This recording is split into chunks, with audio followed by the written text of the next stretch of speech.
Bienvenue voyageurs dans la caravane de la Gitane sans filtre. Je suis ravie de vous retrouver pour votre horoscope qui couvrira la période du 30 décembre 2024 au 13 janvier 2025. Ça y est, nous y sommes.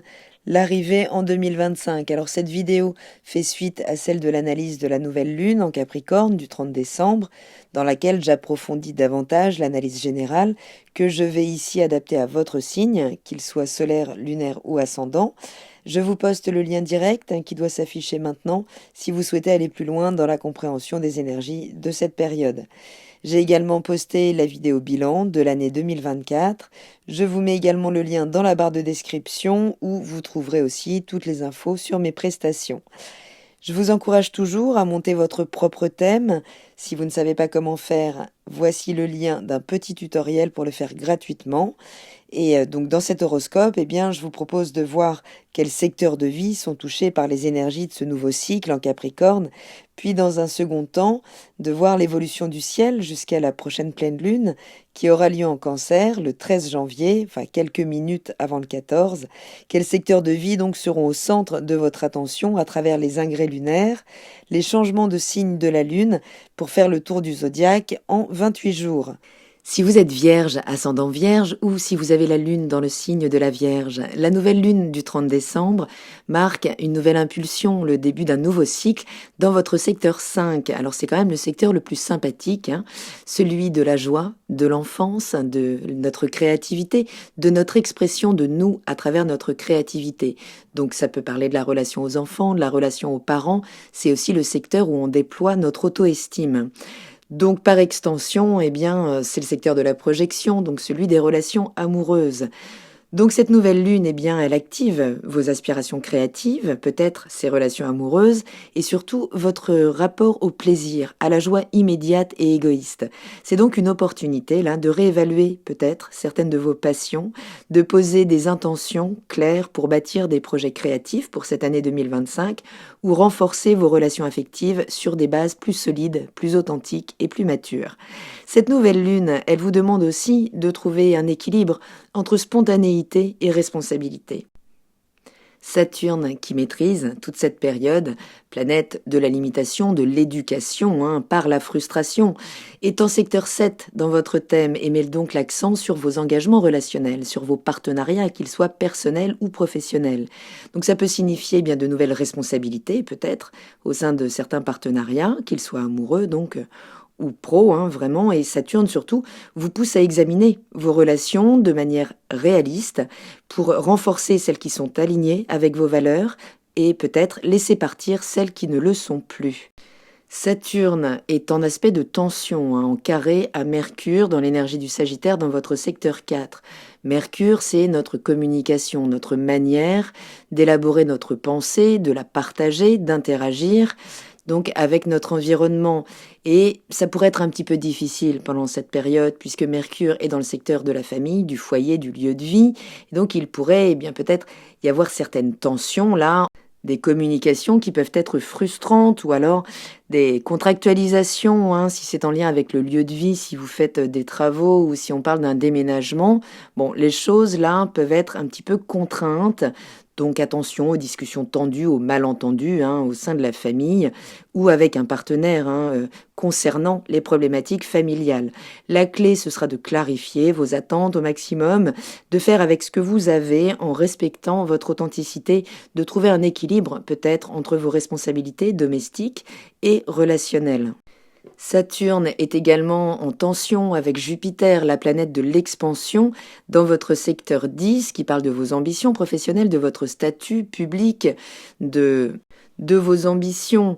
Jupiter qui rétrograde, finalement, apprend à reconsidérer ses relations, ses projets, pour pouvoir aller à l'essentiel. Il se défait de toute forme de superficialité, donc en lien avec le fait peut-être de briller en public, de vous investir peut-être davantage dans vos ambitions à long terme, mais ce carré vous pousse à revoir certains objectifs justement pour vous assurer qu'ils sont bien alignés avec vos engagements relationnels. Il peut y avoir des blocages, des révisions nécessaires dans certains projets professionnels à long terme. Ce carré, il a été très actif déjà au mois d'août. Vous avez pu sentir des tensions mi-août dans certaines problématiques, donc en lien avec vos ambitions, votre carrière et peut-être un partenaire. Il s'est réactivé, ce carré, donc ce point de tension, le 24 décembre, il s'est invité à Noël, mais dans une dynamique plus intérieure, puisque Jupiter rétrograde. Donc il nous apprend vraiment à prendre notre expansion intérieure avant d'interagir. Il y a vraiment l'idée, avec ce Jupiter-là, de faire le tri dans nos relations pour qu'elles nous correspondent réellement, qu'elles correspondent à notre manière de voir les choses, la vie, la carrière, les ambitions. Hein. Tout ça est en train de se remettre en perspective. Et il sera à nouveau carré, donc en juin 2025, qui pourra être un moment clé de prise de décision pour peut-être vous émanciper d'une situation, d'un partenariat hein, qui justement bloque un petit peu votre épanouissement ou vos projets professionnels. Donc cette période-là, elle vous invite à explorer quand même hein, vraiment vos passions, à vous recentrer sur votre propre énergie, sur ce qui vous procure de la joie, de la satisfaction, tout en naviguant des tensions peut-être avec le partenaire, donc les relations, hein, qu'elles soient professionnelles ou personnelles, mais les relations dans lesquelles vous êtes vraiment engagé. Donc les carrés de Saturne, ils mettent en évidence des défis dans la gestion de vos responsabilités envers votre famille et vos partenariats, donc et vos ambitions professionnelles. Mais il joue un petit peu un rôle d'arbitre là. Ça peut être finalement le partenaire qui joue le rôle de censeur et qui peut-être vous aide aussi juste à clarifier vos priorités pour trouver un équilibre plus harmonieux. L'idée de cette période, c'est vraiment là de poser des intentions claires pour cultiver des projets créatifs, renforcer certaines relations amoureuses, tout en tenant compte de vos responsabilités. Donc il y a vraiment un équilibre à trouver. Il s'agira de prendre le temps de revoir vos objectifs de carrière. Hein. Jupiter rétrograde, il est vraiment en train de remâcher les choses, peut-être revoir comment mieux s'entourer en termes de collaboration, peut-être d'ajuster certaines attentes hein, aussi au niveau des relations, qui pourrait amener un peu de frustration quand même. Bref, patience, dialogue, vision réaliste seront vos meilleurs alliés là pour surmonter certaines tensions et bâtir un équilibre plus durable. Cette nouvelle lune, elle se fait sous l'égide de l'énergie de l'arcane de la tempérance, donc qui vous demande vraiment là de mettre de l'eau dans votre vin, de refroidir vos systèmes nerveux hein, qui pourraient être très sollicités là dans le cadre de discussions, si vous avez vu la famille, si vous avez échangé sur le plan de la philosophie à Noël, où vous avez pu connaître des contradictions, hein, ou en tout cas les choses là sont vraiment en train de travailler en profondeur pour vous permettre de croître vraiment dans vos relations, de sortir de concessions que vous avez pu faire hein, au détriment de votre propre joie, de votre propre épanouissement. Il y a l'idée avec la tempérance de toujours savoir prendre le recul nécessaire, la hauteur, pour finalement pouvoir appréhender les choses différemment, qu'elles soient plus digestes. On désémotionnalise un petit peu le débat là pour vraiment se mettre sur une confrontation peut-être au niveau des idées. Cette nouvelle lune, elle nous dit, si vous n'êtes plus en accord sur un socle profond de valeurs, de philosophie, eh bien peut-être mieux vaut être seul que mal accompagné. L'idée avec ce Jupiter rétrograde, c'est de devenir son propre allié. Donc certaines relations peuvent être revues, toujours, hein, avec une nouvelle lune en Capricorne, on peut vraiment faire un nouveau démarrage, donc soit avec des relations beaucoup plus authentiques, beaucoup plus solides, soit seul. Hein. Il y a vraiment donc cette idée d'être mieux seul que mal accompagné, et de peut-être, oui, gagner en autonomie hein, d'un point de vue relationnel. Donc il y a l'idée de mettre des limites hein, aux partenaires pendant cette période pour récupérer son espace intérieur. Une autre opposition qui parle aussi hein, de vos espaces intérieurs, de l'inconscient, eh bien c'est l'opposition Mars-Pluton. Mars rétrograde votre secteur 12, qui n'est pas le plus évident puisque c'est un secteur que nous ne contactons pas vraiment avec notre conscience. Dans ce secteur, les planètes agissent un petit peu comme si elles étaient rétrogrades par défaut.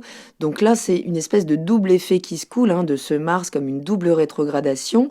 Donc, on ne bouge plus pendant ce temps-là. Vous n'êtes pas du tout invité à l'action, mais bien à revoir certaines actions, certaines réactions, certaines colères là, qui peuvent remonter de très loin, qui peuvent être cristallisées depuis l'enfance, depuis même peut-être la gestation, hein, ce qui a pu être ressenti dans le ventre de la mère, donc en lien avec des colères.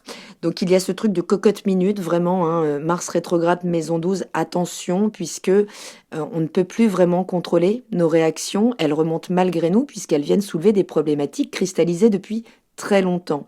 Donc ces colères, eh bien, elles demandent à s'inviter dans votre vie, à être entendues. D'accord? Donc là, elles peuvent être challengées puisque Pluton est en face dans votre secteur 6, hein, donc pas simple, puisqu'il s'invite vraiment pour transformer votre quotidien et surtout dissoudre certains rapports de force qui peuvent être encore en place. Donc soyez vraiment à l'écoute là de ce qui peut bouillir intérieurement. Prenez le temps de vous mettre à distance de certaines situations pour mieux les comprendre, pour mieux peut-être les métaboliser, puisque il y a des choses intérieures qui demandent à être entendues, hein, pour retrouver leur place et peut-être pouvoir justement redynamiser vos actions. Il y a l'effet dynamo un petit peu d'un Mars rétrograde qui se ressource en maison 12. Donc c'est comme si, eh bien là, en métabolisant ce qui peut remonter en termes de frustration, de colère, en problématique avec une auto-estime que l'on a du mal peut-être à déployer, à imposer, peut-être en lien aussi avec le père, en fait avec la relation du couple quand vous étiez donc dans le ventre de la mère. On n'a pas forcément ces infos-là tout le temps, mais finalement le fœtus, eh bien, il va cristalliser toute cette dimension émotionnelle de la mère et il aura une vie pour la métaboliser ensuite. Donc là vraiment, j'insiste, distance de la tempérance, discernement, puisque finalement, si vous êtes dans des rapports de force, que ce soit avec les collègues de travail, que ce soit juste dans la gestion de ce quotidien, eh bien, vous pourriez, par un tout petit événement, pouvoir décharger là une colère qui est compilée depuis trop longtemps, ignorée depuis trop longtemps, mais qui pourrait se verser sur quelqu'un qui n'a rien demandé et qui peut-être n'en mérite pas tant. D'où ce discernement, vraiment, hein, il y a la nécessité de se confronter à nos émotions, mais pour pouvoir y remettre beaucoup plus de fluidité intérieure et que tout ça puisse se transformer en action dynamique en 2025 avec un meilleur positionnement, hein, et une meilleure gestion de votre quotidien. Donc oui, c'est la nouvelle année, mais notre calendrier fait que cette nouvelle année démarre au cœur de l'hiver, donc à un moment où finalement nos dynamiques ne sont pas du tout actives. Hein, tout ça reviendra avec le printemps, avec l'énergie du bélier, évidemment. Donc profitez vraiment là de cette période pour vous connecter finalement à ces frustrations si elles se manifestent, à ces colères qui pourraient remonter là, puisque en fonction de la place que vous ferez à l'écoute de certaines problématiques trop enfouies depuis trop longtemps, eh bien plus vous pourrez vous libérer et être d'autant plus dynamique si vous savez mettre des limites dans le cadre d'un partenariat, peut-être d'un repositionnement par rapport à la famille, aux ambitions, pour pouvoir transformer votre quotidien. Pluton en secteur 6, il va quand même y passer 20 ans, hein, il va vraiment vous permettre là de retrouver beaucoup de puissance. D'accord, dans vos espaces quotidiens, dans votre emploi du temps, reprendre peut-être le lead dans certains projets, là, avec les collègues et autres. Il y a vraiment l'idée, dans le cadre d'un partenariat, d'une relation précise, de reprendre votre pouvoir, votre souveraineté, et ça aura une implication bien plus importante, hein. C'est vraiment l'idée de vous reconnaître d'abord, de vous imposer, et pour pouvoir mieux briller sur votre scène sociale et publique. Je vous invite à prendre vos agendas si vous souhaitez noter les moments clés de cette lune qui va continuer selon son chemin, qui va avancer donc du Capricorne jusqu'au Cancer, comme une forme de retour aux sources émotionnelles, à nos racines émotionnelles, à certaines problématiques, mais avec plus de maturité, pour finalement pouvoir en reconnecter le sacré. Donc le 1er janvier, eh bien ça y est, c'est la nouvelle année, la lune entre en Verseau dans votre secteur 6, donc pour 2 jours, avec ce focus sur votre quotidien, peut-être avec des challenges, hein, puisqu'à un moment elle va s'aligner quand même à Pluton pour pouvoir faire remonter là des tensions, des rapports de force dans cette organisation du quotidien avec les collègues, peut-être avec la santé aussi, hein. Il est temps là de retrouver votre propre espace au quotidien.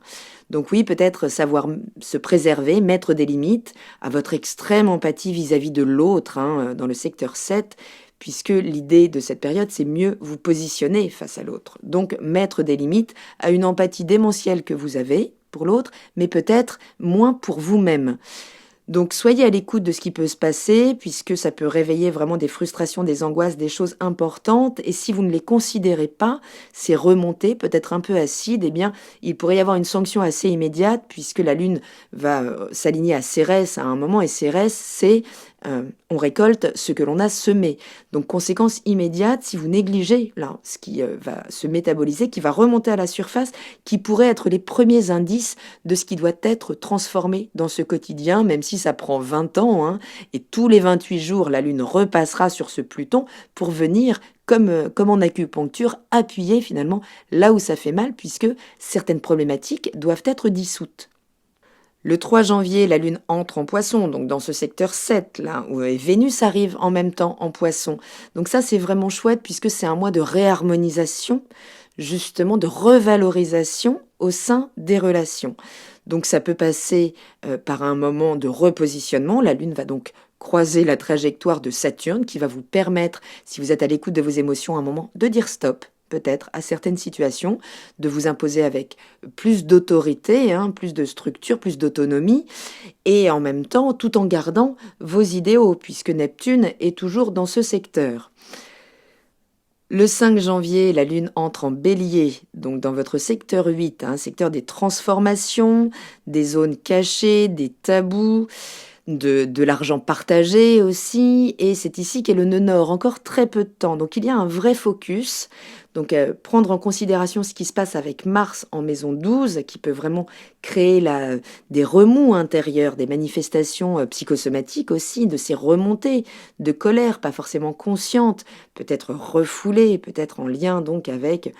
Oui, des héritages, certains tabous, peut-être notre rapport à l'intimité aussi, hein, à l'argent, toutes ces problématiques dont on a pu hériter et qui là, eh bien, vous demandent comme de mettre un petit coup de talon pour mieux vous imposer justement dans ces problématiques. Donc si cette colère se manifeste, ne la refoulez pas, ne la jugez pas, elle a des choses à vous dire. Le 7 janvier, la Lune entre en Taureau, dans votre secteur 9, celui de la philosophie, de l'étranger, des études, des hautes études, hein, des systèmes de croyances, mais également de l'administration. Donc 2 jours, là, pour faire un focus là-dessus, peut-être. Attention, puisque la Lune va être carrée de Pluton, hein, juste dans la nuit, pour une tension peut-être maximale qui peut essayer de vous faire sortir de vos gonds là, et ce même jour, eh bien Mars revient dans l'énergie du Cancer, puisqu'il continue sa rétrogradation dans votre secteur des projets collaboratifs, des associations, des relations, donc qu'elles soient amicales, des réseaux sociaux. Donc il pourrait y avoir une forme de soulagement là, mais on revient quand même sur certains dossiers qui auraient pu être problématiques, donc en lien avec ces thématiques-là, puisqu'il s'agit de revoir notre positionnement, peut-être certaines réactions qui demandent finalement à mettre plus d'émotion. D'accord? Donc partout là où vous êtes sacrifié, il s'agit de peut-être revenir pour mieux vous repositionner. Attention quand même, Mars ne connaît pas ses limites en rétrogradation. Il pourrait y avoir des altercations, peut-être avec une femme de l'entourage. Retour donc sur des événements là pour mieux se positionner. Le 9 janvier, Mercure entre dans l'énergie du Capricorne dans votre secteur 5 pour mettre peut-être beaucoup plus de clarté là. Alors peut-être vivre des révélations aussi hein, dans certains échanges avec le partenaire romantique, avec les enfants, en lien avec ce que vous créez ou la manière dont vous vous exprimez créativement. Donc oui, plus de clarté, plus d'échanges, peut-être des signatures. Hein. En tout cas, les choses se fluidifient, vous y voyez beaucoup plus clair. Le 10 janvier, la Lune, justement, entre en Gémeaux dans votre secteur 10 pour 2 jours, là, sur un focus vraiment sur votre carrière, vos ambitions, votre vie sociale et publique, où donc vous pourriez être beaucoup plus clair dans votre positionnement, hein, dans votre communication. La Lune va s'aligner à un moment à Jupiter qui rétrograde ce secteur pour vous inviter à revoir comment vous investissez votre énergie par rapport à vos ambitions individuelles. Si vous êtes encore trop éparpillé, il pourrait y avoir un petit peu d'ordre à remettre dans tout ça, des choses à clarifier et surtout vérifier que vos ambitions, votre statut social est bien aligné avec votre système de valeurs, votre philosophie. Le 12 janvier, la Lune entre dans l'énergie donc du Cancer dans ce secteur 11 où elle va croiser Mars donc et vous offrir la possibilité, là peut-être en en traitant la remontée là de vieilles colères, peut-être refoulées, de relations avec les amis que peut-être vous prenez trop en charge, alors que vous aimeriez peut-être vous aussi bénéficier de leur écoute, de leur soutien. Il y a l'idée donc de revenir sur des problématiques peut-être avec plus de sensibilité, peut-être moins d'agressivité, mais tout en comprenant ce qui vous rend agressif. Mars rétrograde, puisqu'il sera dans ce secteur, nous rend beaucoup plus susceptibles. D'accord? On peut, si on touche à votre espace sacré, à ce qui est important pour vous, vous pourriez vous surprendre de sortir de vos gonds. Donc c'est là où il y a vraiment c'est une espèce de challenge qui vous permet de voir comment vous avez métabolisé toute cette quinzaine, comment vous avez su gérer vos émotions avec plus de maturité pour leur faire à nouveau une place dans votre vie. Donc c'est vraiment une période là de croissance importante. Il y aura la pleine lune dans l'axe, donc 11-5, dans cet axe de l'expression créative de moi-même, de qui je suis et comment cela participe au collectif, comment cela nourrit mes ambitions à long terme et comment cela nourrit mes réseaux finalement. Donc là, une période vraiment pour lever les derniers blocages intérieurs. Il est temps, je le disais, d'inviter certaines colères que vous refusez finalement de traiter, mais qui ont droit de vie, qui ont droit d'expression, pour pouvoir justement redynamiser votre motivation aussi sur des projets à long terme, là. Donc c'est comme un coup de manivelle, vraiment il y a cette idée de retour de dynamo, super intéressant. Donc profitez de cette quinzaine pour vous autoriser à revenir vers le sacré du Cancer, vers votre émotionnel, que vous pourrez désormais aborder avec plus de pragmatisme, plus de maturité, mais également moins de rigidité, c'est-à-dire un regard plus doux sur vous-même et sur vos besoins. Voilà voyageurs, j'espère avoir un petit peu éclairci cette période. Ouh là là, j'ai fait très long pour vous, les vierges. Merci à toutes et à tous pour votre présence sur cette chaîne qui se déploie grâce à vous. Merci pour vos messages. Je vous retrouve bientôt pour de nouveaux contenus en 2025. 2025 que je vous souhaite évidemment la plus lumineuse possible, ancrée dans le réel, mais tournée vers la réalisation de vos rêves les plus fous. Prenez bien soin de vous, je vous embrasse et je vous dis à très bientôt dans la caravane de la Gitane sans filtre. Salut!